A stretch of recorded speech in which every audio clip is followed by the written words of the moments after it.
Take our lead, let's help you make your mark. Our goal is your satisfaction. Let us show you the way.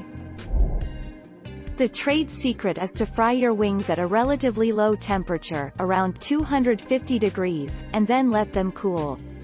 That's going to make your wings everything you want on the inside, moist and tender. 12 January 2017.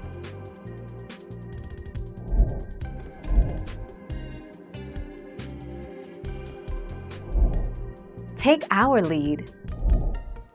Most oven-baked chicken wings are tossed in sauce after they have been cooked.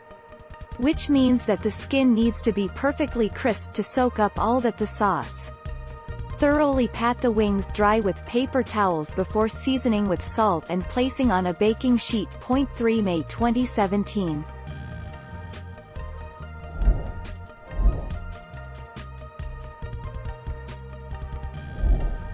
Take our lead.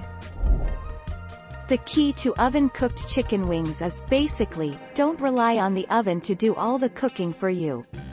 It won't get them anywhere near crispy enough. Baked too long and they'll dry out, too short and they'll be soggy. 2 September 2010. Thank you for watching. Please subscribe and hit the bell notification.